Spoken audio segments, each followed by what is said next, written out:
Mk3 Cortina City on Propshaft repair for KP, and I've got a rumbling noise coming from underneath here. I suspect the U-joints in the prop have got play, but the main culprit for the rumbling is going to be the centre bearing. It's like a saddle, rather, well, not quite a saddle, but it fits in the middle there, and that, I believe, is the rumbling. It is one of those, I've had that before when these have gone.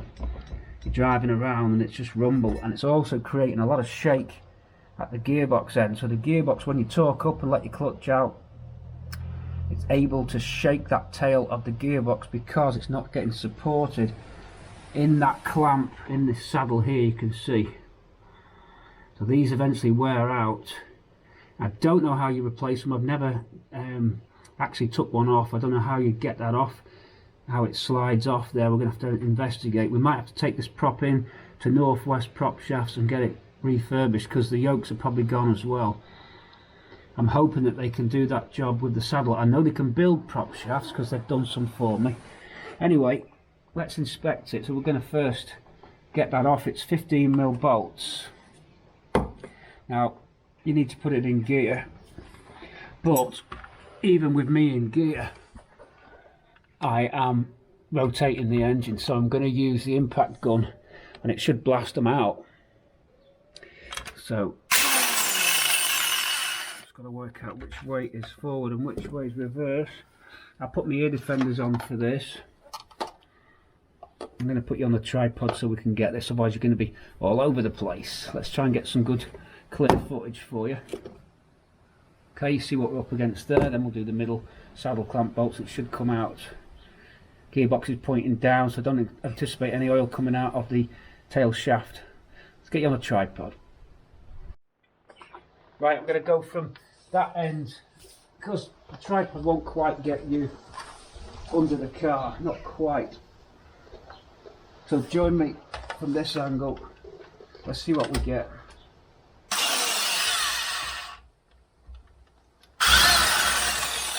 Ready out. Whoa, whoa. Oh yeah, this is how you do them. Don't be struggling. Although now I could do with being out of gear, to be fair. And I can get this one as well.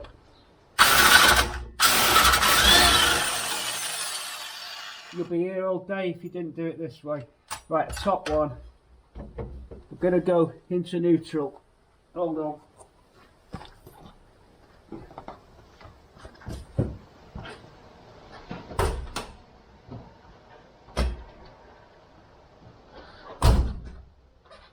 Right, back under, folks. I'll turn that. Just use the wheel to turn it. Lined up. Impact on. Send it on to mama. Goodbye. Okay, that's that bit. Now the centre 13. Got the exhaust in the way. We're going to need a flexi attachment. I'll be right back.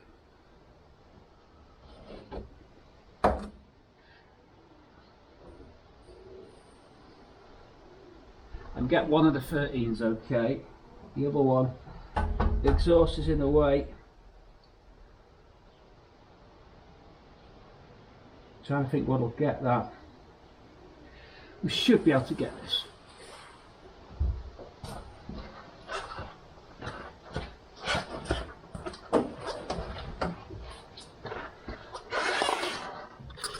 Left hand one with a small baby 13 socket. I've loosened this one. I can now get the battery ratchet on it. I can if I've got one hand on the camera. Would help if you go the right way.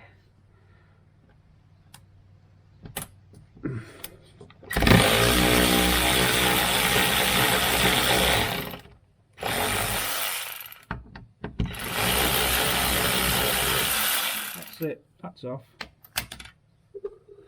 So, to get past the exhaust, you could have lowered the exhaust, I suppose. A bit lazy on my behalf. I got in with a little baby 13, just this one. and then loosened it back, but then I couldn't get the socket out because the ratchet was hitting the exhaust. I couldn't withdraw it, so I wound back in. By that time it loosened it up, then a finger released it. So that's that out. It should drop down. I've got to watch my head now, so I'm going to pull you out. I'm going to drop this down. I can already see that rubber's knackered. It's gone. I can see it straight away, moving all over the place. That'll explain the shakiness. Going to tap it on the axle end now, because it'll be fused a little bit to the face flange of the diff, so it'll require a little tap. That is this end. I'll show you now. Of course you know where I mean. Sorry, the camera's slightly sideways here. This end, I'm sorry that you're sideways on. So I'm going to tap that and then bring it down. Let's see if we can fix this. I don't know if we can. Let's have a go. For you to see here, sorry, just tripod is slightly too big. I'm going to copper hammer on it, just see what we get. We're off.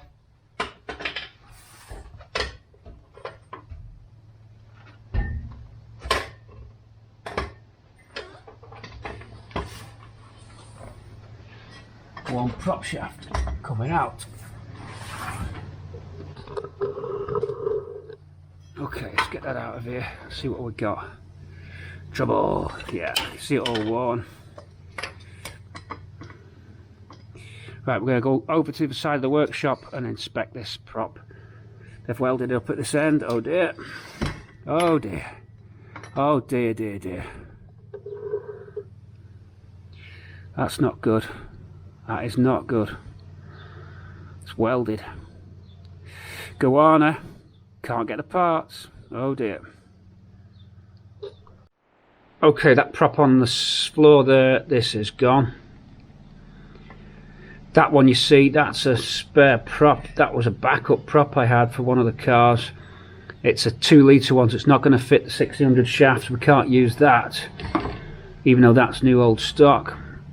We can't use it, but you could get this off because there's a bolt at the back here with a locking tab on it, and I reckon if you undid that, that's how you slide this off.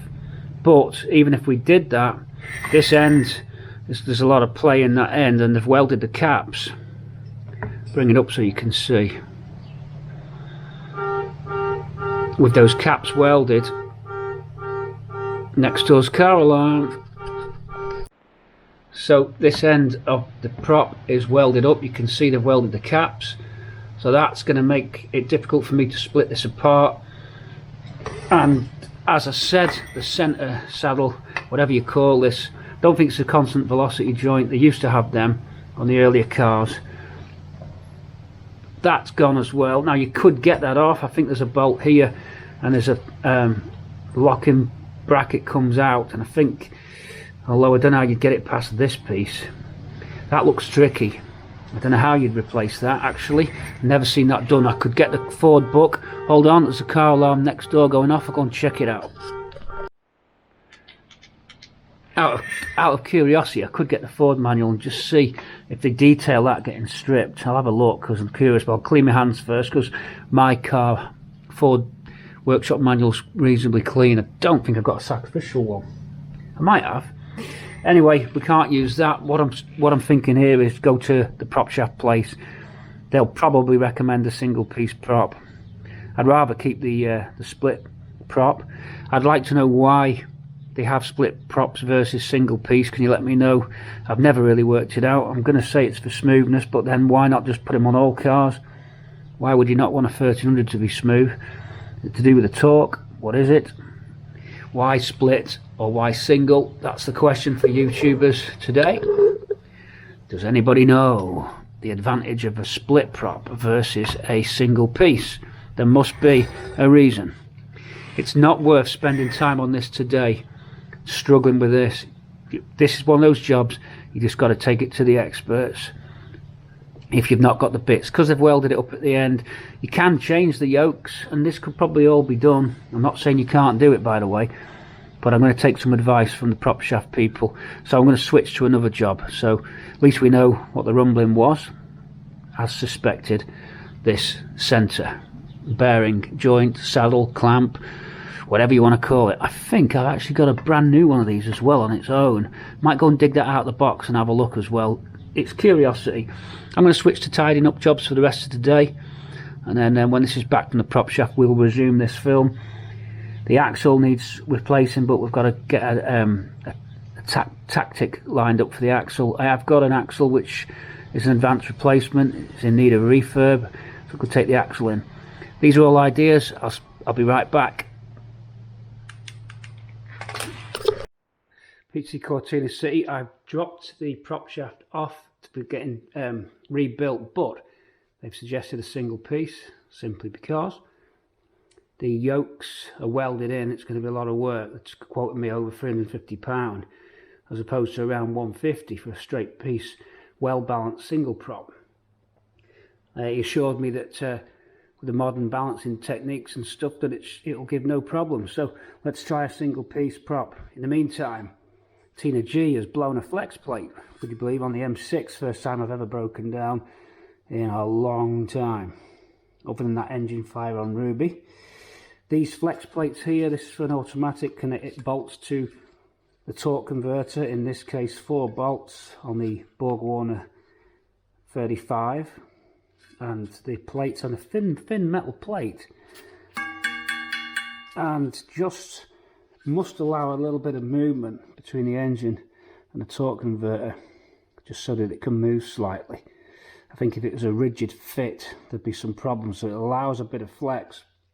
These circular cutouts are to give it that flex, I think. And what happens over time, especially on the Borg-Warner 35, is you'll get a fracture between here, and eventually it'll go. Mine gave up at 70 mile an hour and just crunched round, hell of a noise. And Tina G was off the road, had to get recovered. M6 near Lancaster. Anyway, I knew I had one on an engine, so we're going to take this one off. And this engine, for now, I'm going to put into KP, Papa, because Papa's engine's knackered, and while I'm building the Kent, I'm just going to run around with this engine. I'm fed up with that rattly old thing, so just a little bit of practice as well, swapping engines. I've got a block and tackle behind you. We're in the other garage now. There's an RSJ above us. I'll spin you around, you can have a look. Coming off the steady shot to show the block and tackle up there on the RSJ. Enough height, the bonnet's got to come off when you do it that way. An engine crane you can feed under the bonnet, although I usually always take the bonnet off. Other people can manage. But yeah, so we're going to hoist this up on the block and tackle onto the engine stand. There's the engine stand, you've seen it before. So we'll get that on. This engine was a known runner. It was quiet and good, and it looks like to me that it's had some rebuild work. Indeed, that does back the story up on Bramble. It's Bramble's engine. There's nice paint marks on all the coils. All the head there shows signs of having good regular oil changes. There's no sludge or build up. Indeed, you've got nice paint markings here on the cam, and the lobes aren't worn. I've got a feeling that engine was well looked after, or it had done hardly any miles before the car came off the road. I've got a lot of confidence in this engine. I think it's going to be a good engine. So we've got the sun in our face there, and I have to spin you around. Not a problem. I've got it on a bit of MDF. Whoa! Nearly went over. Bit of MDF. We would have cracked our tiles then. A 5/8 socket to get these ARP bolts off. I don't think I'm going to be able to get you out the dazzling sun. Sod's Law says as soon as I start filming, the sun comes out. Let's spin you around. You go from this way.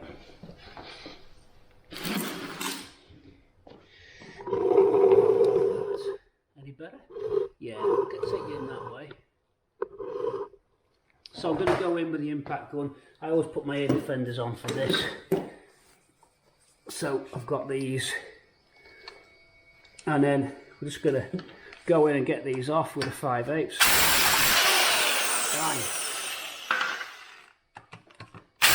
Whoa.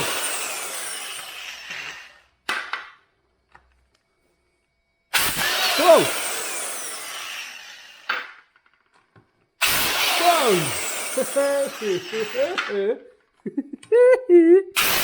Oh, okay.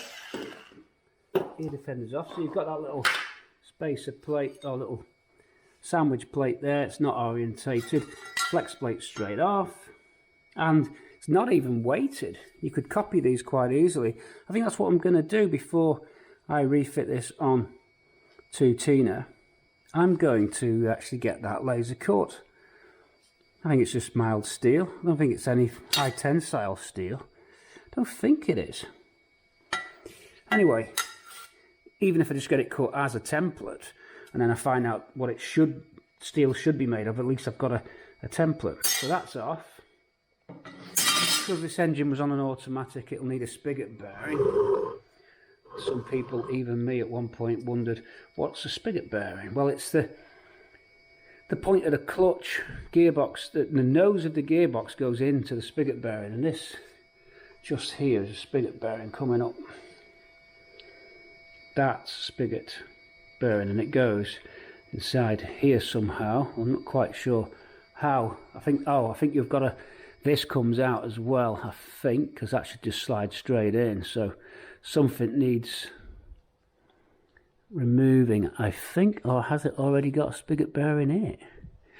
I don't think it has.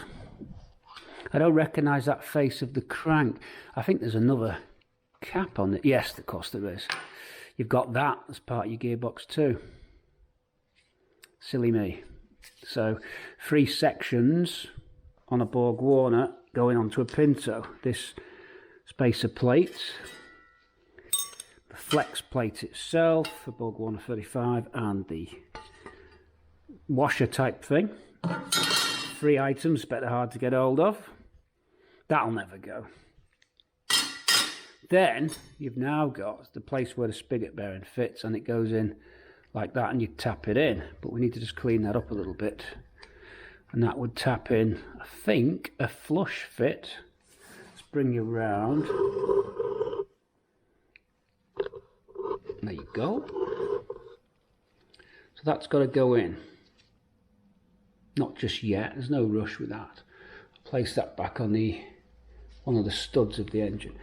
So we're ready to put this on the hoist. I needed to get that flex plate off so that this can bolt to the engine crane. But now we can hoist the engine up. So we'll put safely these parts away, get that copied. The noise you can hear in the background is the solar panel inverter. Right. 5/8 isn't needed just yet. Let's put that back. And now let's get some rope. See, the thing is with this, I've not got the ears, the lifting ears on it. They're missing on this engine. I think I've used them on Bramble's setup, KP Papa's engine. So we're just going to have to find a good place to attach a chain or a rope to lift this up. We've only got to get it as high as the engine stand. Then once it's on the stand, we're good to go. So block and tackle, rope time, lift this up. We'll film that for you. Let's get this on. And there it is.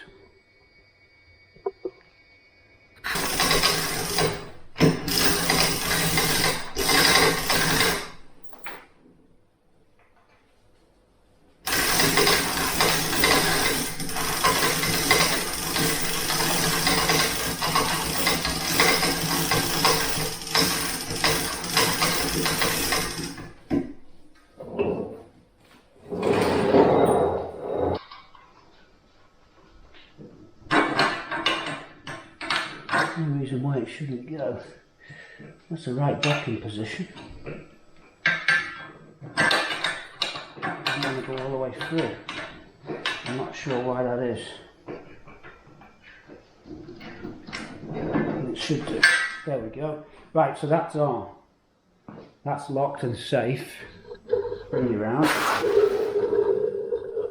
There we go. There we go. So we can take the pressure off it. It'll all support itself. It should rotate freely. Now there's oil in this, so we're going to have to drop that oil before we even begin to rotate. It's going to go everywhere otherwise. So let's come back down and see everything tension up. It'll be off the pressure. Now I'll just nip those up. They are tight, but I'll just go over them again in case anything moved. So there's 2 into the block, and 2 through the bell housing mounts, and that's how, I think this is how you get it so it's balanced. And that would be balanced to turn now without that whip round. So yeah, that's all I'm going to do for this evening. I'll just make a start on it, bring the camera back now. The camera's going to slide back, rotate round a little bit, try and keep you steady for your viewers at home on YouTube and Patreons. Thanks for all the new Patreons, by the way, and to Ash from Bradford for being our agent. Going really good. Little trailer out. I don't always do the music trailers. Some people like them, some people don't, but yeah. Put this off.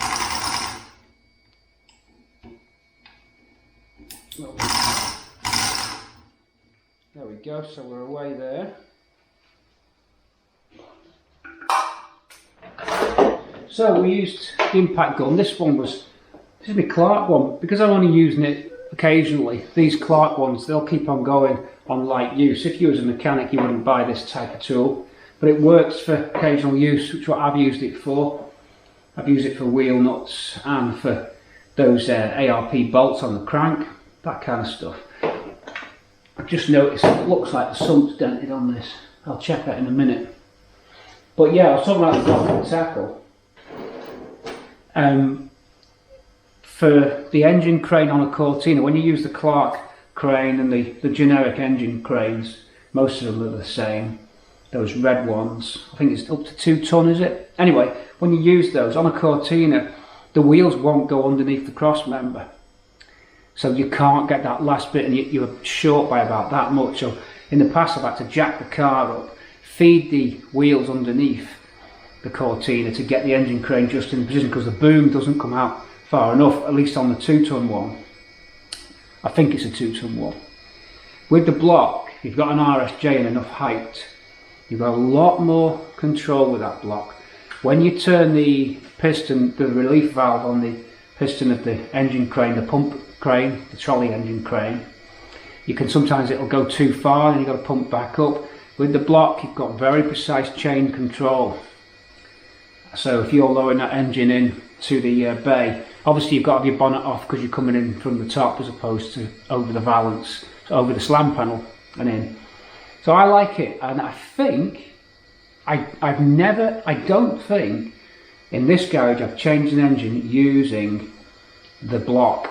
I've definitely put one in here with the engine crane with me and Jim Little Newt on Ruby. I think we had to change it, Ruby's engine. Oh yeah, because it got ripped off by a guy in Manchester. Ripped me off, 600 quid. Built an engine that was smoking. I don't know if you remember that. He's disappeared, that guy now, never heard from him since. He's probably watching. He owes 600 quid, by the way. I know where you work as well. So yeah, that's the position with the engine on Ruby. We have to change it, and I think I used the engine crane in here. Well, this time we're going to use the block. Okay, so we'll get this engine built up, then roll KP in, whiz KP's engine out, and drop this one in for now till the Kent's done. There's a few things that are needed on this, nothing major, just some ancillaries that have been stolen over the years. We need to just see what that sump dent's all about. I've got a sump if it's badly dented. It might not matter. At the end of the day, it's just a rat luck car. So we're going to make it tidy. As you know, we always do the jobs top quality. It's just that cosmetically there's no need to on this project, as long as it's clean, there's no gunk and oil, it's not leaking oil, those kind of things. The fact that the block's rusty doesn't really matter, it fits in with the car, so that's fine. The head on this, I'm going to look to see if it's an unleaded head. Be nice if it was. I will run it as it is now, and if I have to change it for unleaded, I have got one in stock. But what I'll do is just get this in. I'm hoping I don't really have to split anything out of it. I'm hoping the rear crank seal's going to be okay. I've got the opportunity to change the crank seal. I'm going to talk to Richard about that. they could have hardened. It has had oil in it, it's not been sat dry, does crank over, and it was a running engine, and as far as I can recall, it didn't drip any oil, because don't forget that engine's been to the NEC a few times. I don't recall puddles of oil at the NEC, albeit the engine didn't run up to crazy temperatures. Did do a block around a circuit around the NEC once though in Bramble, if you recall. Anyway, that's the KP Ramble over with block and tackle. And I get something to eat, and I'll see you tomorrow. For me, it's a whole nother day for you. I'll tell you a couple of seconds. PC, Cortina City. Let's do the next move. See you in a sec. Okay everybody, the Propshaft has arrived from Northwest Propshaft. That was the next day service, very impressed with that.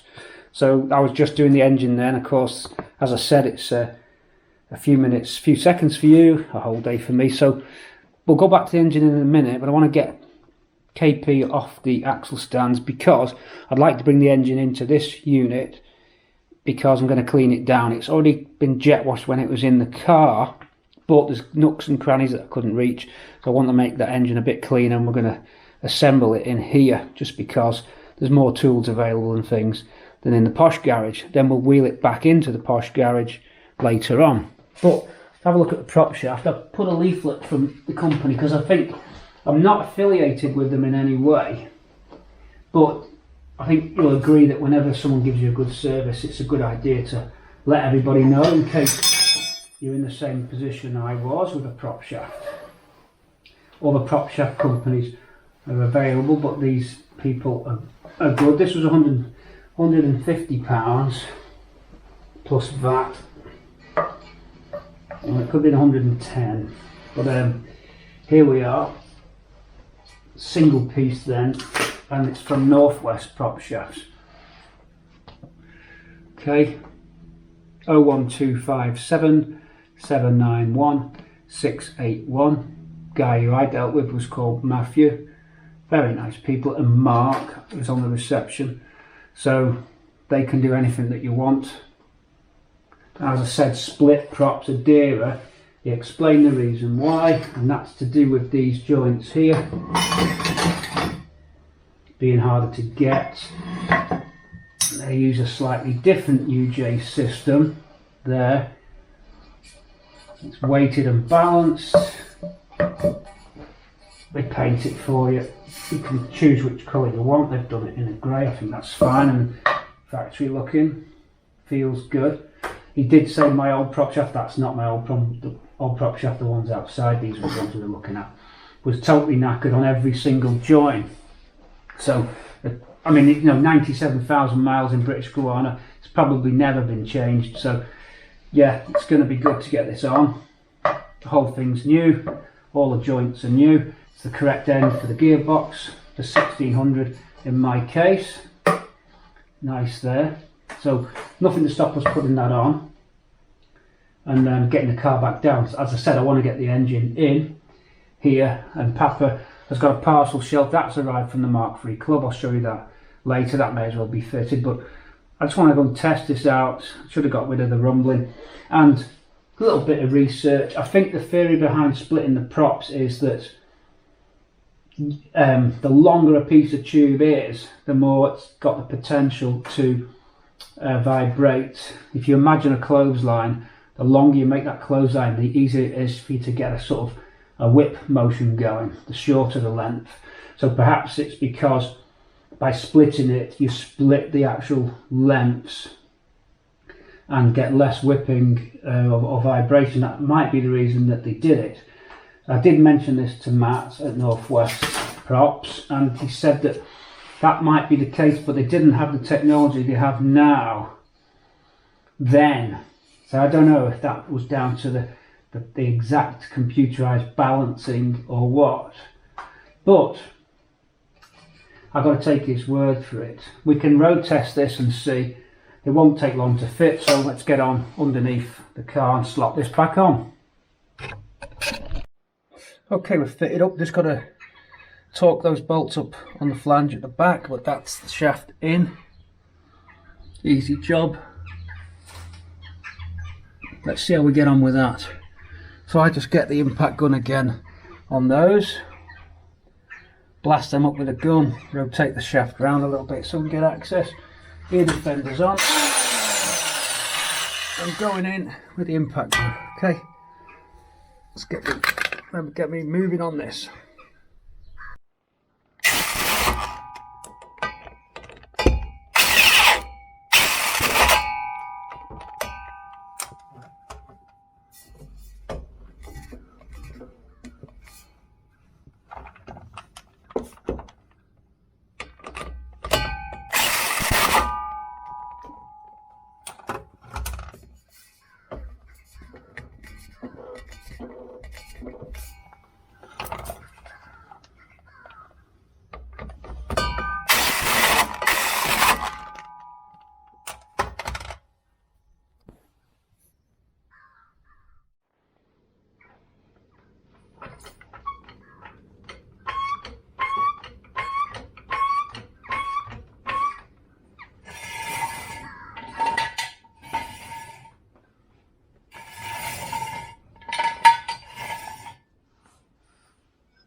Okay, I think what we'll do is get this car on the road, eh?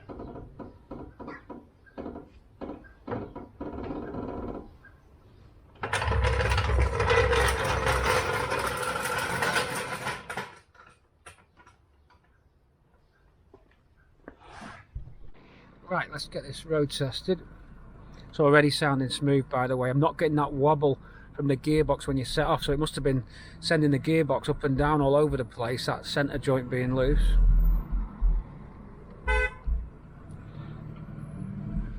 That wasn't beep at me, by the way.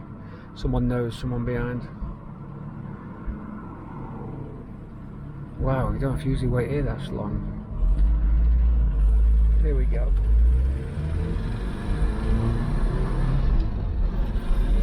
A lot smoother. Once I'm in the fourth, we'll be okay.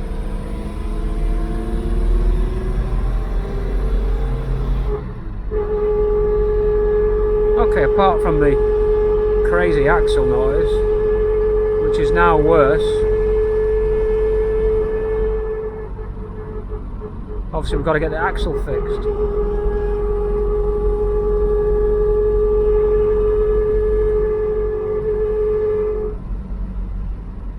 So it's actually made the axle noisier. It's probably giving it more sharper angle. But anyway, there's no wobble when you set off and shaking all over the place, so that's stopped. So it was obviously that. All I've got to do now is get the axle fixed. As you can hear, it's very noisy. The noisiest one I've ever heard. Woo! That's one noisy mama of an axle.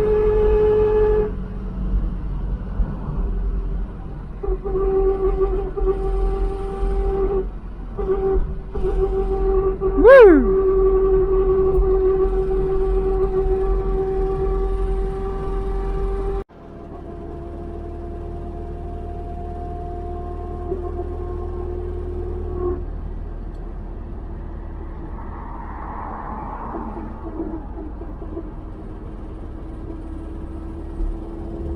What was the point of that? Some guy just overtook me and just gone back in the lane. Stay, wanker! Idiot! Yeah, apart from that axle noise, I think we're good to go there.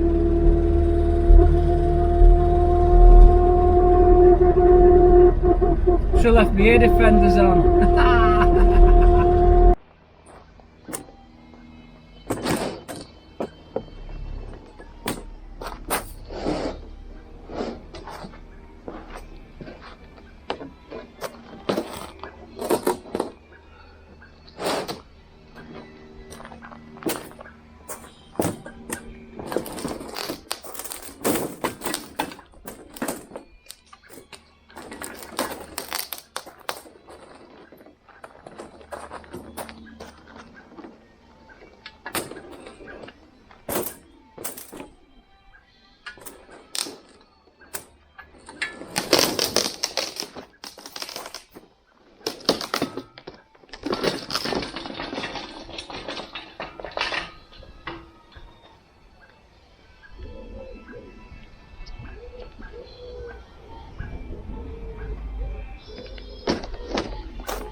Yeah, water got in there. See that bit of water? Nasty. That's not good.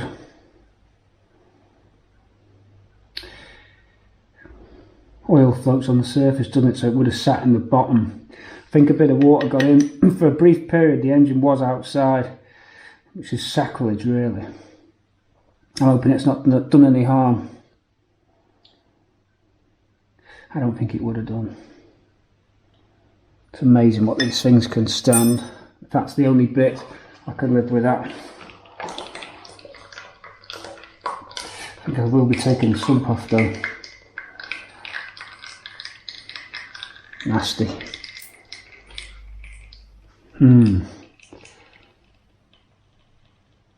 Yeah, definitely going to take the sump off. There's sludge and all sorts in there. Look at that. We want that out. We just got to hope it hasn't done any damage. But we definitely want that out.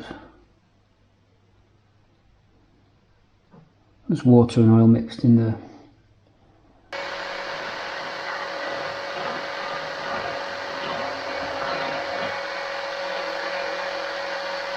There we go.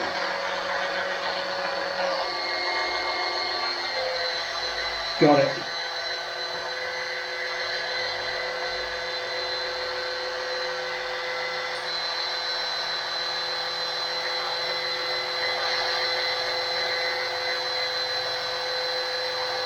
Now it's working.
Right, I'm just going to very quickly spin up the oil pump.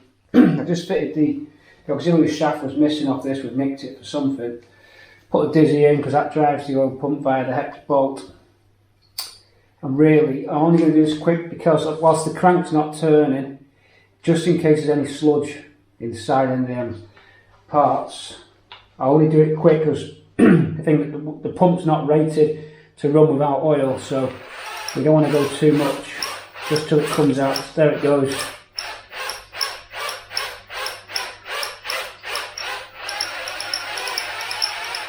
You'll wear the pump out.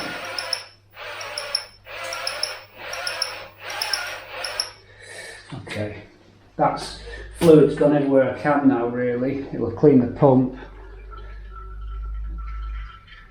It's draining back in. That's about it. Now we can drop all that gunk out. Should come out even gunkier, and then we're done. We can flip the engine upside down, take the sump off, have a look inside, leaving the head on. Then we'll clean the surfaces of the head, the inlet and the exhaust manifolds to be cleaned. Then clean the block up, the front of the engine where it's gunky by the auxiliary by the sprocket covers. We'll change the water pump, go over a few other things. Then we can fit the timing belt, new tensioner timing belt. Get all these studs in there ready, and then we'll see what it's looking like.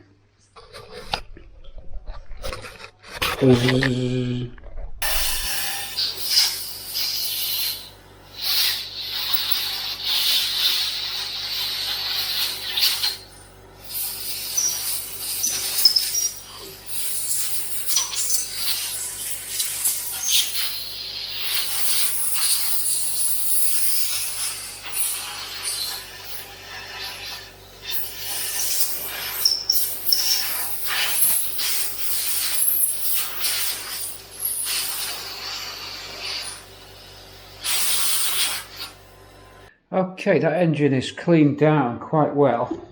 And what I'm going to do now, I've sealed up the, let me just move this funnel, you'll see what that's for in a sec. Do you want lights on or not? Are we doing for light? I've turned the fluorescents off, because, well, the LEDs, because they flicker. Rotate the engine, I've drained everything down, it's cleaned, everything's cleaned up.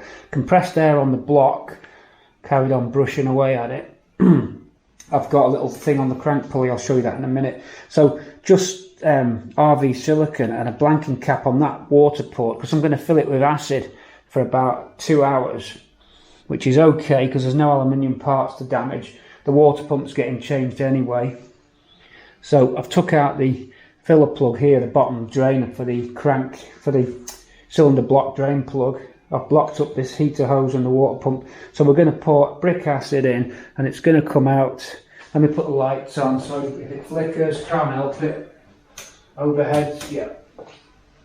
So it's going to come out of, did the engine move then? It did. It's going to come out of the water pump outlet and the block filling plug hole. So I'm going to keep the engine level. So I'm going to pour it in there, and this is brick acid. It's going to bite away at any rust. I did Google it. I have used it to clean metal before, as long as there's no aluminium parts. And yeah, it can start attacking the block and all this rubbish, but it's not going to be in long enough. It'll chew up anything that's in there, I can tell you. So I'm going to do that. It's cheap and it works. Also, what I've done, the crank pulley, I'm going to move you around. The crank pulley is stuck and I would like to have it loose in case I have a leak on the crankcase lower casing seal. Now then, you can see a cap here. It's just a cap off a spray can. I've RV siliconed it onto the sprocket. Don't worry, that'll peel off. Sorry, that cut off then. I've RV siliconed this onto the sprocket. That'll peel off after. I've put in there plus gas, not necessarily the best penetrator, because I didn't want to use all my bulldog in a full cap, so that's soaking the sprocket. That's full of sealant, penetrating fluid.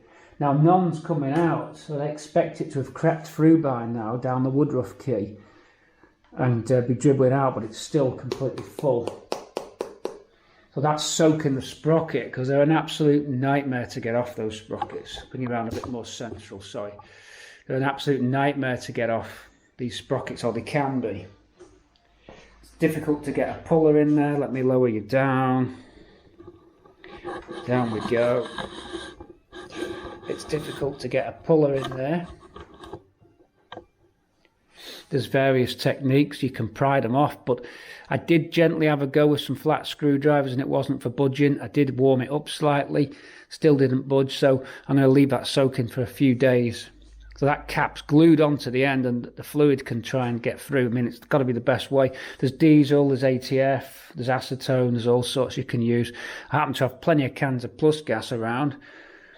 So yeah, we're going to try that. And in the meantime, bringing you around again, we're going to fill it full of acid. And that's going to work, I'm telling you.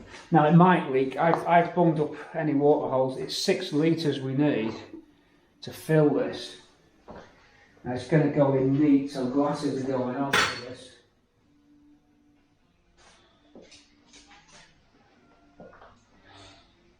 This has an element of risk, this technique.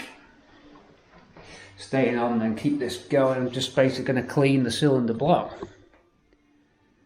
So I'll bring you up again. Continuous take this time. Trying to be gentle with the camera. There we go. So I don't know. I've never done it this way before. I put this in when the engine's been running. I have used this in other applications to clean rust. You've got to be very careful. You've got to have eye protection on. If this gets in your eyes, that's it. You're in trouble. It should clean the block, but be careful, it's acid. Now I've not seen any leaks yet. Hopefully the air will come out. I won't get any airlocks in the jacket, the cylinder jackets. Should make it into the head as well.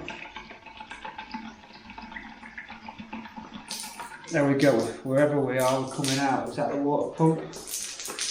No, somewhere else. We've missed a hole, folks. Let's collect the acid. We have missed a hole. What have I missed? There's another water outlet. Whoops! On the cylinder head. Right, now I've got to carefully mop that. I didn't know about the other water outlet. That's going to mess things up. Whoops! How come there's another? Oh, it must flow in and out of the carburetor of the inlet manifold, perhaps. Right, clinical mop-up procedure needed. Acid all around, not good. Be careful. First clean down the hand tools and remove them from the theatre of conflict. Any hand tools clean down straight away. Dangerous stuff. Withdraw those and start mopping up that mess that I've just made. We're going to have to go back to basics. We're going to have to drain it back in and start again. We've got another hole that we didn't know about. Let's see, makes a mistake there. Easily done. Just wiping down anything that's caught that splattering there of the acid. Demob. Right. Remove all the stuff.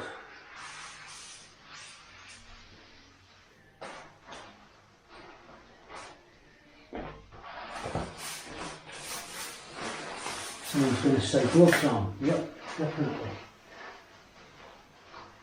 Okay, let me re-drain that back out. Sorry about that. I've missed a hole in the cylinder head. We have to flip it back round and it's going to dribble out again. Okay, we're going to catch this. Wish me luck. Schoolboy error on that one. It's the temperature sensor. I had to put compressed air into each hole to try and work out which one, but obviously it's the temperature sensor. I wonder why that doesn't fit.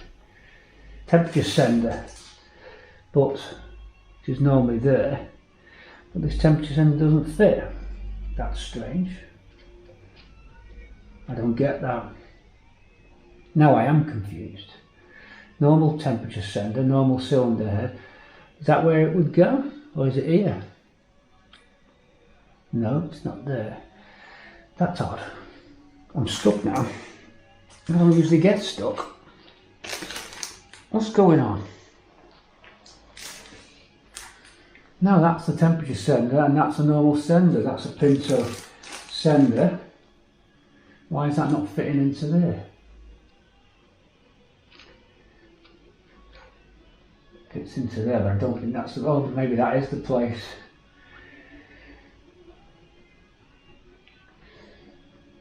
It's got to be that. I don't think the temperature sender was that close to there. I'd have to go look on another engine. I thought that was where it was leaking from. One of the bolts. It's a little bit confusing. That's backing out. That's closed. That's closed. That's closed. But that's into the water, so it's got to be that. So that's the block. That's the hole, which is normally where the temperature sender goes, but it doesn't fit. And that's a normal one. You've got me there. You've got me there. What's going on? Some kind of foreign object in there.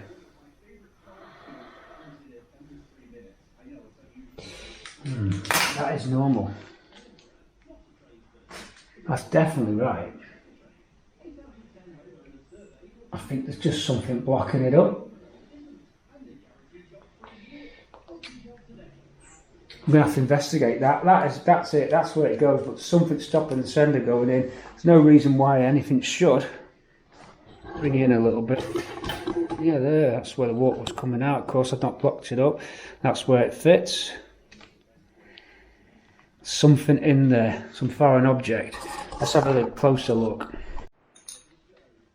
Right, I've got that. It's just a bit of debris stuck in there.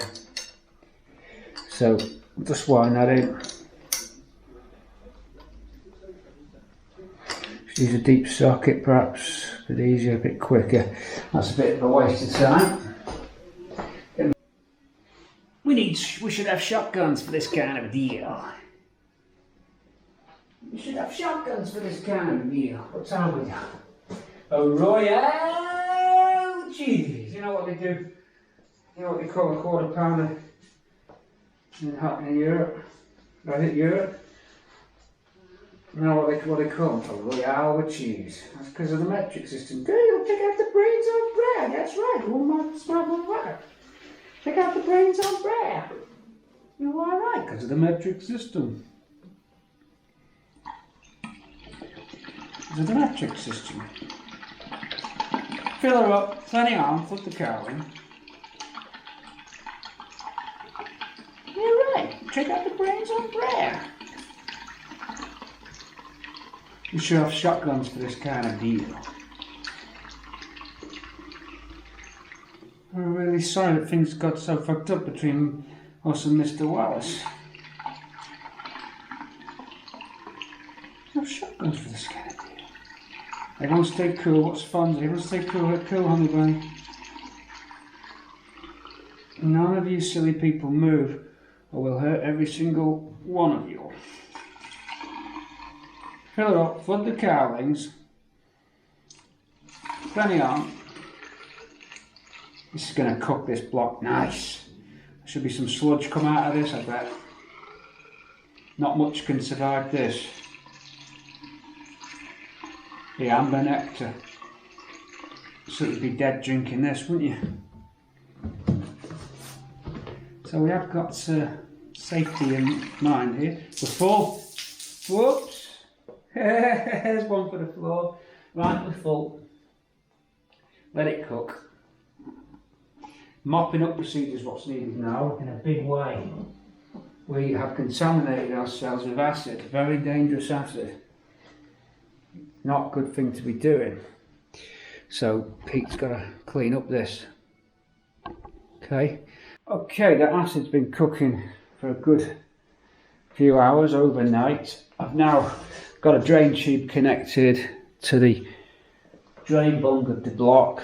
There's a little bit of acid spilled out. What it's been doing, it's been bubbling and sending bubbles out.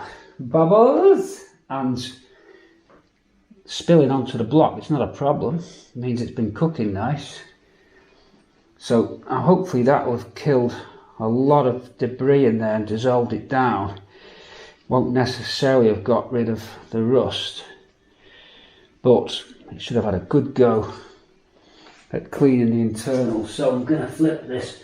A little bit's going to drip on the floor that's on the side of the block here, but this should drain back now into the acid tub. I'm just watching it, make sure it doesn't come out of this pump, but it should drain back through here and in, if it's not blocked with sludge, that is, in which case we'll use air to get it out. So I'm watching that tube. No, it's not coming out of that tube. We're going to have to put some air through that and blow it through. Probably the sludge in the way. So I would have thought that I'd poured out of there, so compressor on.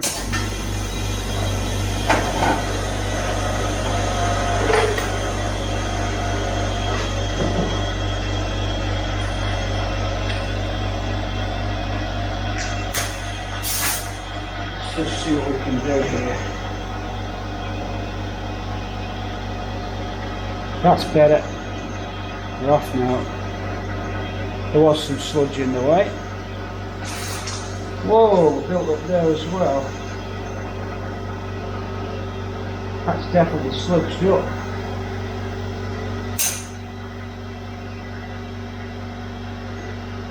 Oh, we're draining nice. Oh. So that's draining down through there.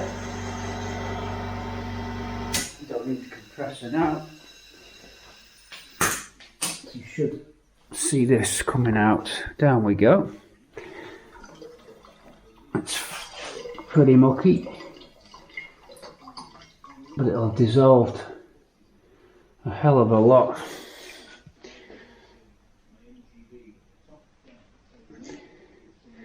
It might be beneficial to put some air through it as well.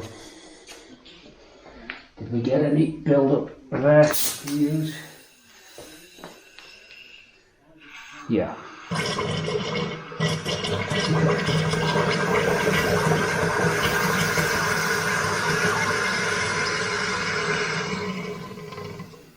Phew, that stinks. Sorry, I had you off camera then. Whoa.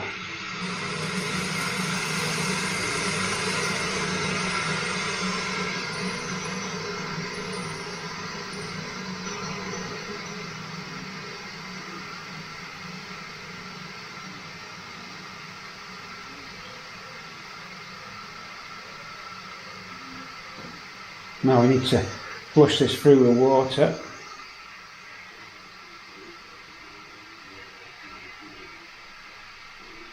So that's the acid out after an overnight soak. All gone through there, out of there. Whether it's clean or not is another matter. I'd imagine so. It's certainly cleaned that side of the block. Just got to be careful because this is acid, don't forget. We've said this before. So, okay, I found the use for that third-hand rust kit. I'll get the tub again, the bottle again. You paint straight on, it's basically like Q rust, but better. So I've painted the side of the block with that, and then I'm going to probably jet wash it off. We're going to jet wash this out now. I'm taking the water pump off, that's an important bolt there. That holds the cam cover, and then another 13 at the top of it. It's a cast pump, it's an original pump. This engine looks like a proper professional Ford rebuild engine, that's what I would say, and they've painted it black. To me it's a Ford rebuild engine because everything on its original parts, there's even white coloured casing pulley seals there. This should just tap off now. There we go, I'm going to have to see if it's cleaned up. That's pretty clean. The pump itself, bearing on that's quite good. That actually is a good pump. There's a good face, there's no corrosion on it. So that's cleaned up pretty good. If that was indeed dirty in the first place, we'll bring you down now. And look at the jacket, we'll get a torch. I'm going to bring the camera into the jacket so you can see at home. I'm going to actually bring you, excuse me, I'm going to actually bring you level with that. Sorry about the shaky camera work again, cliche. Oh dear, I should just cut that bit out of the video, shouldn't I? Right, pan up for the jacket. Initially looking good, torch is going on. Let's just see, that's pretty clean. There is sludge in there, so it will need jet washing out. Have a look at the sludge. It's not as good as when I've took my other engines to Gem engines, they come back painted inside, some kind of coating that they use. But this is, it's not crusted. It is. Let's just see if that blasts off. I'm going to put the jet wash in anyway. We'll see how good we get it, but let me see if that's loose. Yeah, that's all loose. I'm wary it's going to backfire and it's acid, so I am wary.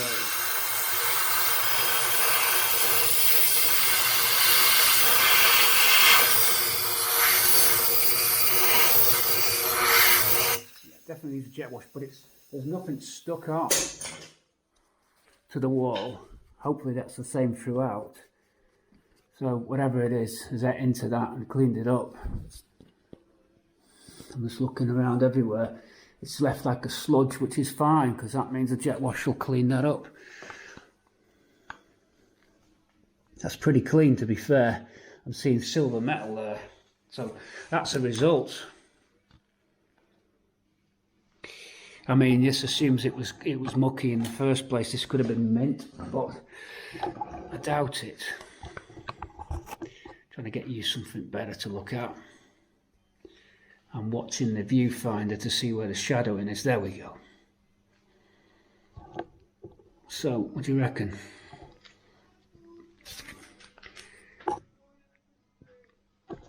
There we go. Just in that corner. Bring it in a bit closer. And then down. Up. So the jacket looks good. Phil Collins will be happy about that.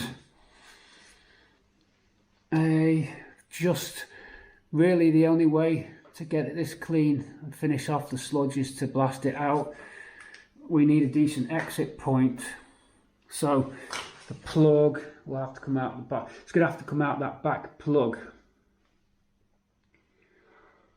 And we could even put the pump back on to pressurize it once we've gone through this aperture and got the jet wash around. Really, we should go into the head as well. I should take the head cover off, but if I do that, I'll lose the pressure build up, so it's probably best to do it in 2 stages. Blast out round here with the covers on. If it doesn't blow the covers off, I doubt it will. Then when you're done with the lower end, hit the back, hit the top, leave it open, leave this open while you're hitting the top to get the head clean. But I reckon this is going to be pretty good. I reckon most of that's just going to fly out. You'll get a load of sludge flying out of the side core plug drain here. I reckon it'll all come out sludgy. Well, it won't be sludgy now because the acid's dissolved everything. It'll be just discoloured water for a little while. So I think what we could do is we could wheel this to the garage door, probably rig up the jet wash. I think the hose will just about make it. One thing I haven't got in the garage here is a live water feed. There is one in the garage next door. It's got to be jet wash time, really. I don't think we need to de-rust any more than that. It's took out everything. So let's rig up the jet wash, folks, and blast it out.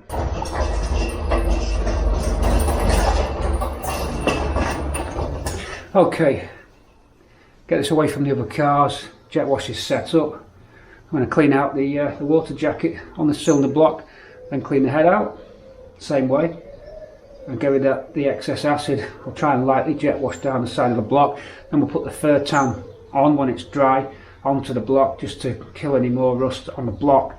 Not that it's going to damage the engine, it never rot through the block of course, but if we engine enamel it back, at least the engine enamel will stick better. Jet wash time.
A call to church.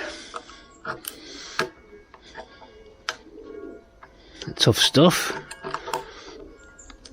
I tell you what, we'll have fun getting that off, won't we?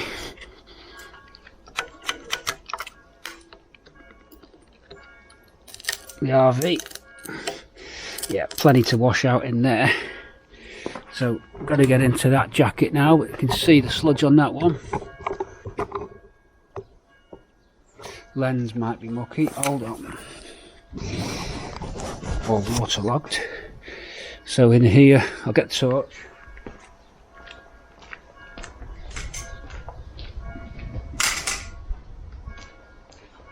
Let's have a look. In there, plenty of sludge. That's the worst bit.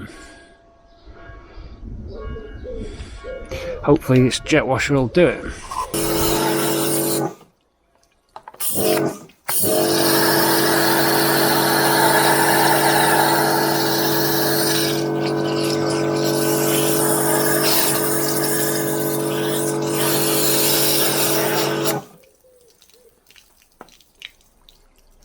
Here at Cortina City, it's another pointless unboxing video. Not pointless though, is it? Millions of views ensue. Anyone want to guess on the chat before we start what's in the box? What could be in the box? Given we're fitting a Pinto, if you remember, if you've done your homework on KP's current engine, given that we're putting in a 2 litre, can you guess what's in the box? 5, 4, 3, 2, 1. Okay, you know what it is now. Comes with a little instruction pack. I've never seen one of these before. What we got in the box. Parts list. It's a genuine Weber unit.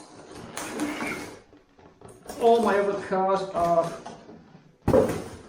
auto choke. This is the first time I've had a manual choke Weber carburetor.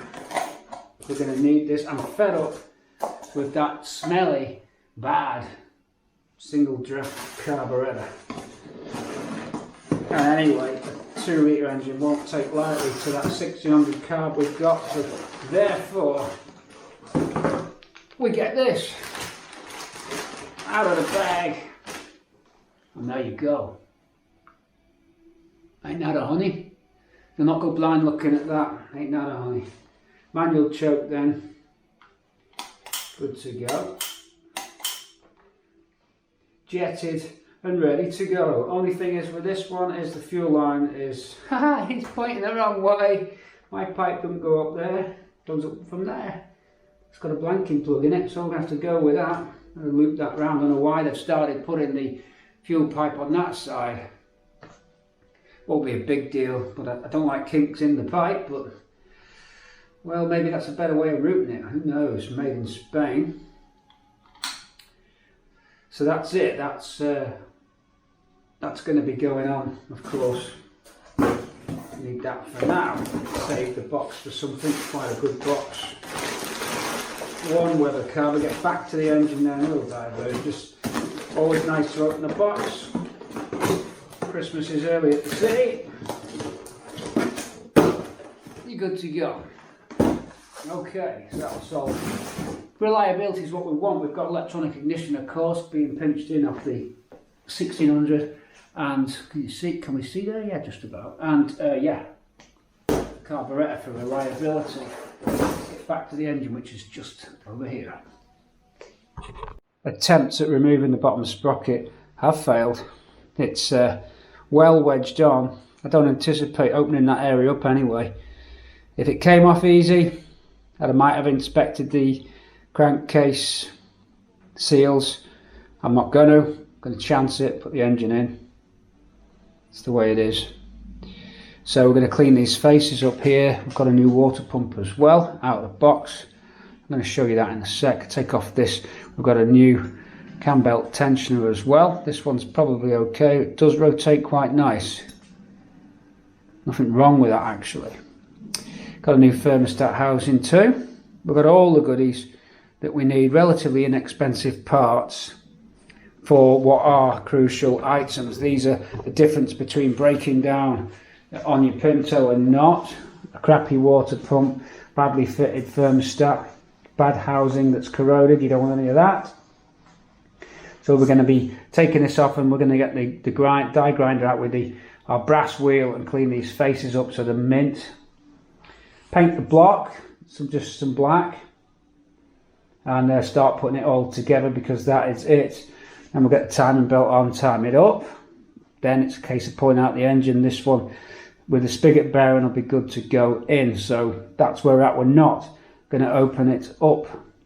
We're going to go as it is out of the box. Okay, so PC getting ready to start cleaning the faces up. So that's the inlet manifold face, the thermostat housing face, the water pump face, and the exhaust port faces. Then once that's done, we'll fit the timing belt, get it timed in. Then we're going to try and rotate the crank slowly with some oil down the bores. Should go, no reason to think that it won't. Some cam lube on the lobes because it's dry, very dry. So we'll just put the lube on the lobes, bit of alliteration there, and keep on going, hacking away at this engine. PC. Just going to use this scraper here, very handy for these. Get these old gaskets off. Hang on, I'm going to move the tripod just so you don't vibrate. It was touching, the engine crane was touching the tripod. We'll blow out the debris that goes in there, don't worry. If we don't blow it out, the engine sure will. We don't want any gasket, there we go, all the gaskets off. It's over to the, a little bit there, and it's over to the compressed air. I've got to look at the compressor because the my air compressor stalled before. It got red hot.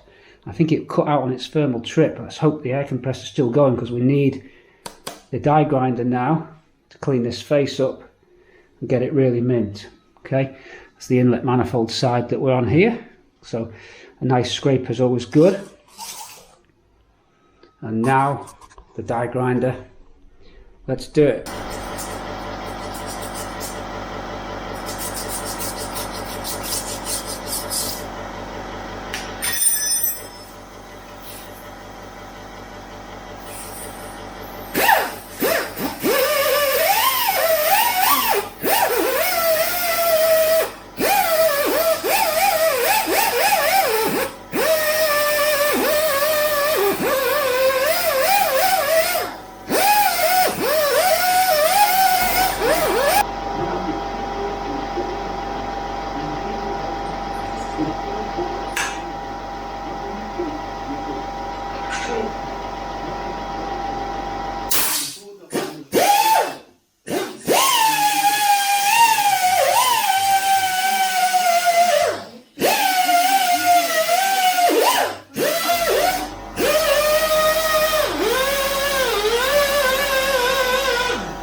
Okay, both sides of the block are now nicely cleaned up, de-rusted, and the face is all done. But I'm going to go over them one more time after I've painted the block. So I've got some, just off screen for you there, so I've got some satin black engine block paint, nothing fancy, just your bog standard stuff. And I'm probably going to end up over painting a little bit onto the areas, because I'm not going to mask this off, because I'll just go back over those face areas with the wire wheel one more time, and that'll take off any overpaint that I manage to do if I'm a messy painter, which I usually am.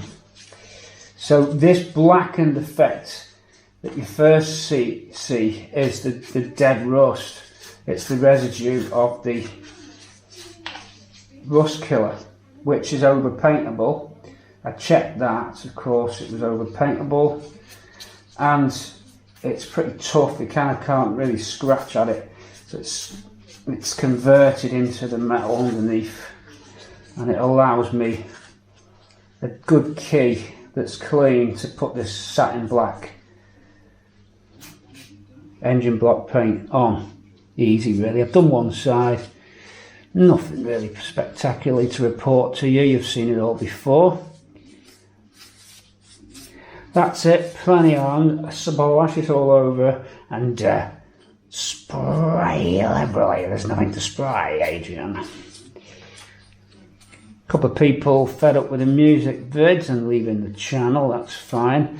It's not for everybody. I am primarily a video maker. Before I was a car restorer. as a hobby, as car restorer, as a hobby. I've not been a professional car restorer, but as a hobby. And making music videos is what I've always done. I appreciate that some people subscribe to the channel unaware of that and expecting me to always produce car-based workshop type stuff. Well, sometimes you have nothing to film. Sometimes it's nice to have your creative side, which is what it is when I do the films. You know, an outlet for your creative side with an audience that's a reasonable chance of enjoying it. I mean, you're always going to get people who don't like. There's no way you can please them all, as you know, the saying goes. But you always get our hardcore base of fans. This also applies in many art forms, in particular the music industry. Always, when I used to work for the record company, we'd get to meet a lot of bands in that job.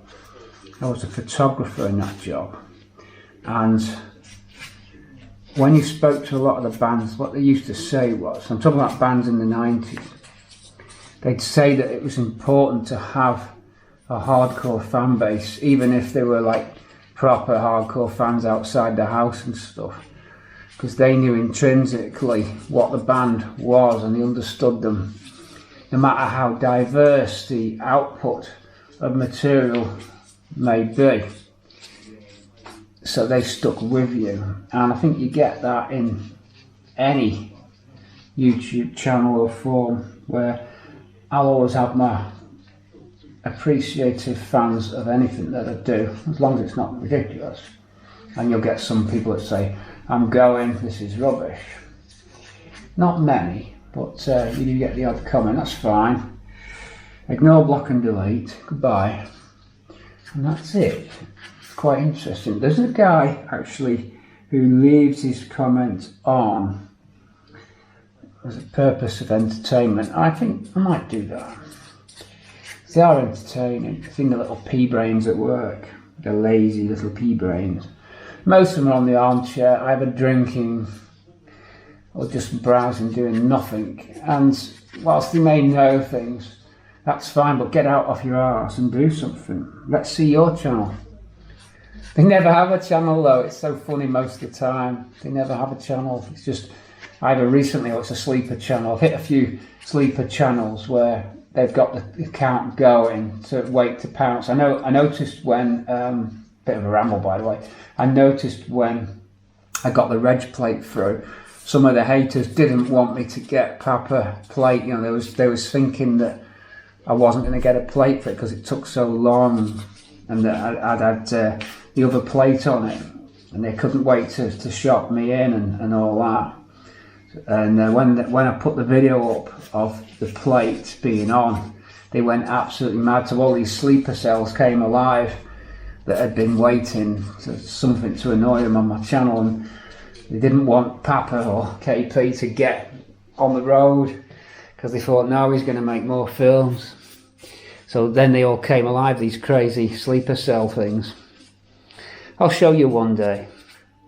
So these people have been waiting to strike, because if you look on the comments, they've had nothing for years on anyone's vids, and then this account's just sat there doing nothing. And as soon as you can even see if they've watched your previous stuff, actually, because that, I don't know if it's in Social Blade. It's a great app which you can get all the details from, and you can watch what they've done. Not that I spend more than 5 minutes, but yeah. So that's the way that it is. It's all fun. So I'm going around these ports, and yes, we're near the spark plugs, but we'll be okay. In you come a little bit closer, like Keith Floyd, but without the whine. So they will get cleaned. Again, these areas to be black, that to be, the wall to be black. The core plugs looked good. Strictly speaking, core plugs should be replaced as a matter of course. Naughty. I mean, I don't know the condition of this engine, so, you know, I ain't starting to open it all up now. That sprocket ain't coming off. So that's the front aluminium casing. lower crankcase seal off the chart, because I'm not going to break that. You've got to take the crank off to get that. According to Jim's info, he's just sent me through little neuters are very good on the Pintos. Hello, Jim. So I'm just going to put it in, see if it runs. I don't remember this having any problems. I remember it being really quiet and not leaking any oil, because at the NEC I do not remember having to clear any oil. Ruby's the worst oil leaker, Tina G's the second worst, Swampy's pretty good, Papa's having a go, or KP, but that engine's soon to come out. And the best one that leaks no oil at all is, you guessed it, Bramble. Doesn't leak any. Not even any fluid. Not even any transmission fluid. Dry, that one. And I'm sure that that one was the one where I used the stag seal on it. I don't think I used stag seal on Ruby. Ruby's engine leaks, so it's going to have to come out. I'm sure though, spent extra time on that engine, because that was the one that Warren ripped me off with. You should be ashamed of yourself, mate. 600 quid yours, by the way, if you're watching. I will get it back. If you're wondering how to pay it back, then just PayPal me back, mate. It's ripping me off with your engine, dickhead. Okay, we got there now, folks. Patreon land. Little bits of overpainting, don't you worry about that. I don't want anyone not sleeping tonight because of this, because I know that's what'll happen. I couldn't sleep. It's the way you painted that block. It's kept me awake all night. I couldn't believe it. I was your biggest fan till you did that. Splash it all over. Who was that who said splash it all over? Henry was in the boxer. Splash it all over. So that's it. What else can I say except let's watch paint dry. We'll catch you in the morning. Saturday night now I'm going to have a beer. Friday night I'm going to have a beer and chill out. I've done enough today. Catch you tomorrow.